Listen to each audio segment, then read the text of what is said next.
ben Wessel Simons van Bitcoin Magazine en we zitten hier met Gordon Einstein.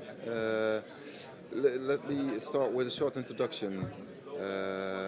Could you please introduce yourself? Sure.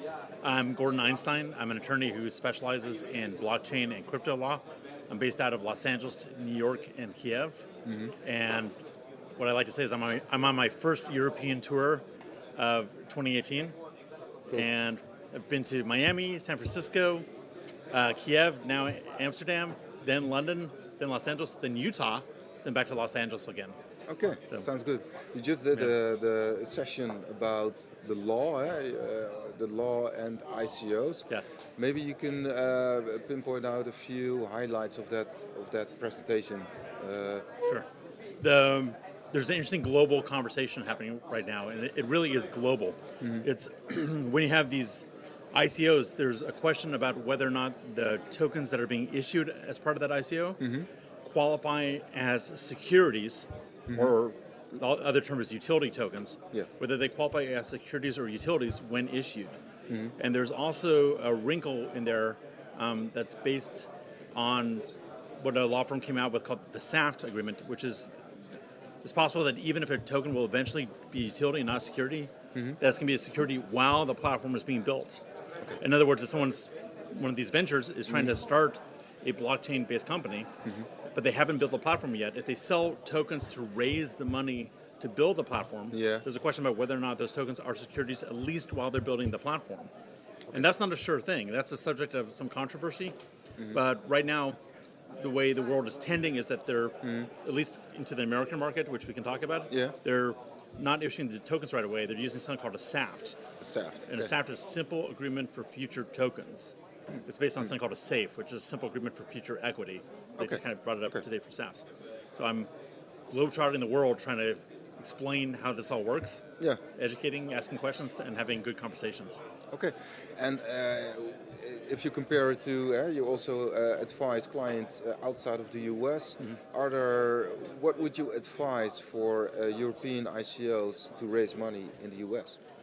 So the point I always feel like I need to make it, because this is a global market right now, is the two largest national economies, and I'm being careful how I say that because the EU is, I would call it a supranational economy. The two largest national economies on the planet right now are China and the US. It's unclear which one's first because currency adjustments, everything else, but those are the two largest. At the moment, you can't legally conduct an ICO in China. That may change, but that's the moment. So the largest national economy on the planet is the United States in terms of what's available for an ICO. Yeah, I think it's a real mistake for startups outside the United States to be afraid of raising money inside the United States because they're afraid of United States securities laws. And I understand why they're afraid, and I talk about it, but if you look at an ICO, or if you look at a token generation event, to ignore the biggest national source of capital when you're doing it is a mistake, because then someone with your exact same model can come in right behind you who's not afraid. They're later in time, but if they go to that market, they can raise more money. Yeah. Also, when done correctly, an ICO is a marketing event, not just to raise capital, but for your platform. Yeah. I mean, ideally, the whole point of this is to build platforms. Well, you have a huge national economy and customer base in the United States. If you don't let your ICO touch there, you're missing on that marketing opportunity. 300 million people? Yes. Yeah. I mean, and growing every day. Actually, we actually have a population growth happening, and the economy is growing. But just in general, it's a huge. You can't be too picky. It sounds kind of funny, but you can't be too picky in this world because with China banning ICOs, and with different jurisdictions like South Korea, which are crypto friendly, but putting in new regulations, you need to go where the money and the customers are. And U.S. securities laws are not designed to stop innovation. There's actually part of the law that says that the SEC needs to foster capital formation and innovation. It's part of their mandate. Okay. In '96, that got added to the Securities Act by Congress. They're not just there to get in the way. And they're very cautious, despite all the news, they're very cautious about stopping things that are legitimate. Okay. They don't really stop things that are legitimate. Don't stop innovation. They can't. No. Because, there's an anecdote I like, which is in the United States, the place you go to form a company is Delaware. Okay, Oh, yeah. it used to not be Delaware. It used to be New Jersey, and then New Jersey put in more restrictive laws under Woodrow Wilson, of all people. Okay. And then all the companies reincorporated in Delaware, and then they never went back. Okay, so I think that's on everyone's mind that you can't. There's at least something legitimate and forward-looking and positive about blockchain, whatever the excesses are of the market, and no one wants to be the fool that chases it all away so that it never comes back. True. So they're finding a bounce right now, which is kind of interesting.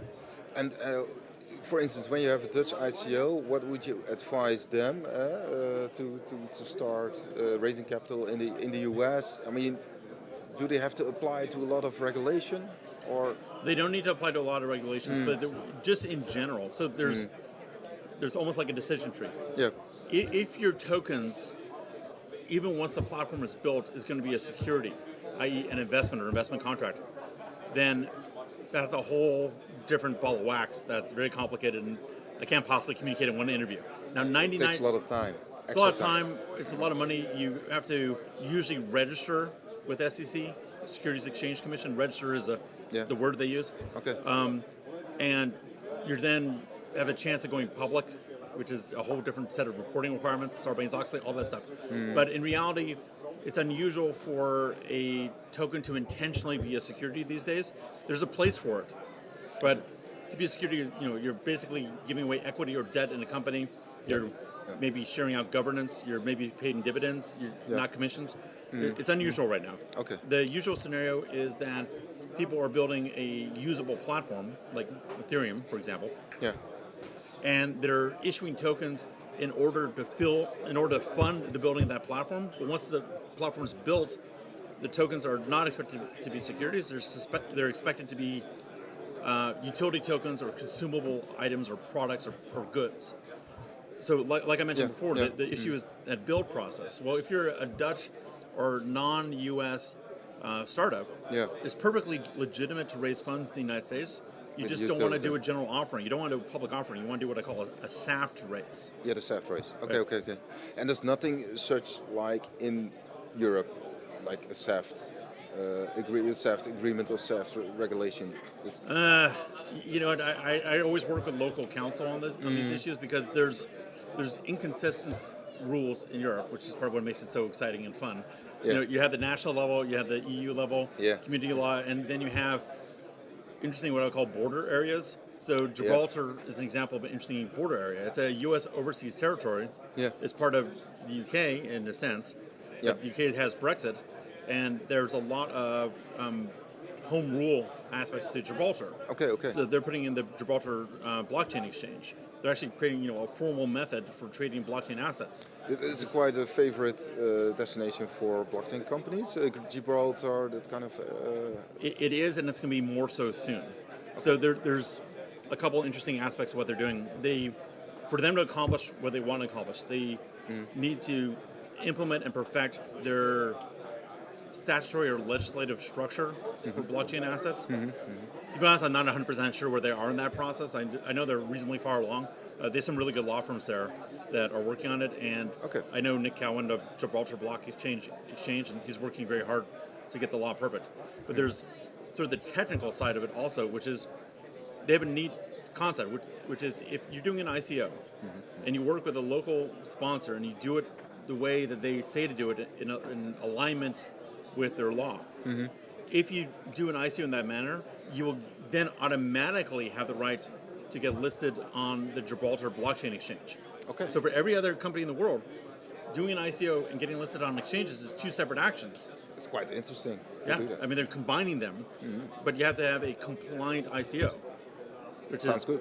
Yeah, it sounds very good, actually. And there's different approaches. You have, say, Estonia or some other countries that are sort of laying off regulation or maybe are friendly in regulation.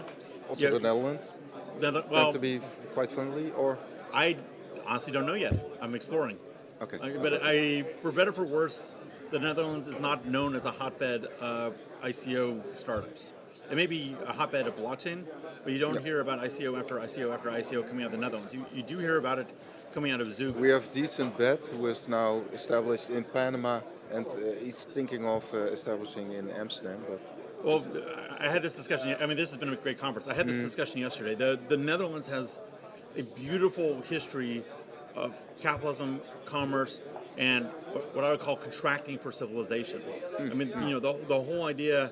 One of the speakers was talking about the whole idea of a share in a company. I gather originated here, and the idea of options and futures.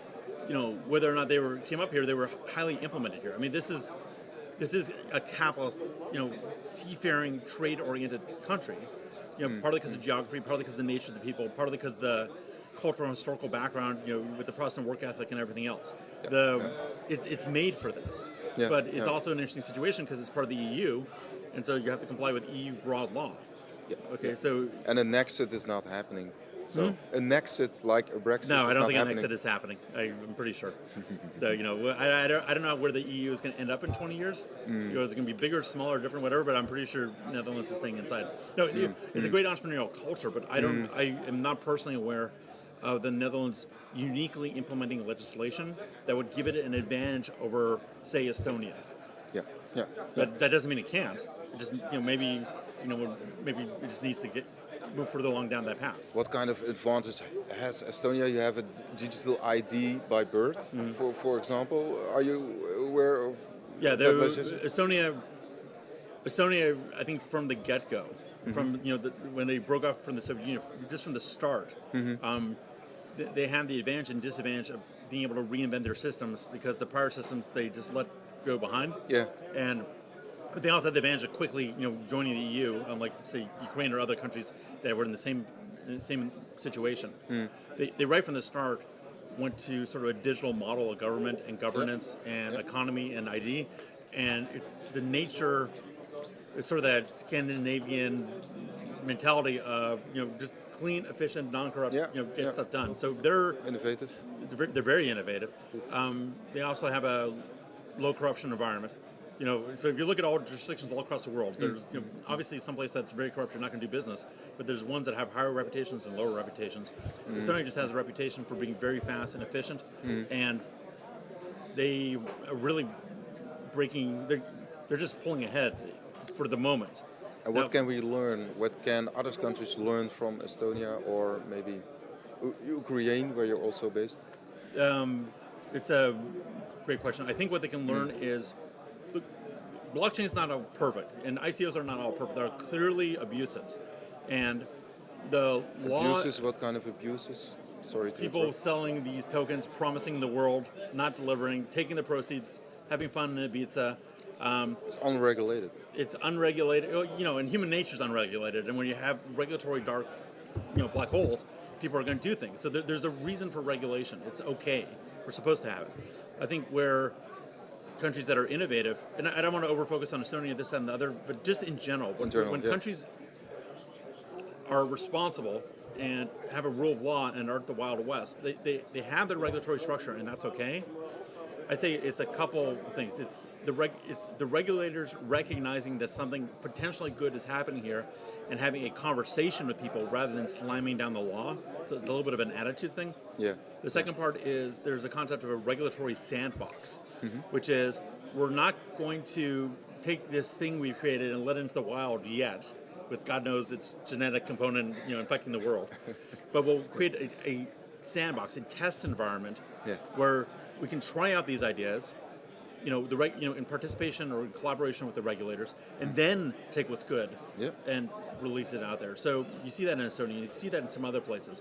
In Ukraine, you have, like I said, Ukraine has the benefit and the cost of having a system from before which they had to completely get rid of and build from scratch. Yeah, you have a law firm in Ukraine, or you're... I work with attorneys in Ukraine, and I'm also chief legal officer of a big development house there. So, because they had no history in a sense, they can start from scratch. They can say, we're going to put property on the blockchain, which they're trying to do right now. Okay. Western Europe and the United States, in the same way, is different because we have an uninterrupted history and records and systems that are built up over time that we all didn't throw away in 1991. No blank sheet. We're not, and it's the price you pay for success. I mean, World War II or not, Netherlands has had a continuous society for centuries now. Yeah. Okay. And so is the U.S. It sounds funny to say, but we've had a continuous country for centuries now.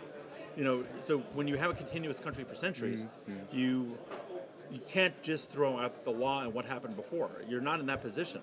So, but you had the advantage of the history, but you also have the weight of history. If you take Africa, for example, they're kind of in a similar situation to the way Eastern Europe was. They were able to bypass phone lines entirely and go straight to mobile because they could. Yeah.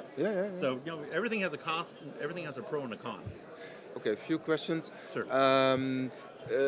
About the US, has the Trump administration any influence on this development in the blockchain space?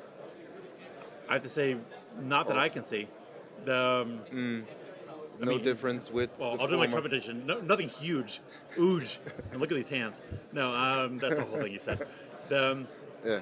I mean, whether you like him or not, he doesn't seem particularly engaged in this topic. I don't know if he knows what Bitcoin or Ethereum is. I don't know if he needs to know what they are. Does he have bitcoins? We don't know.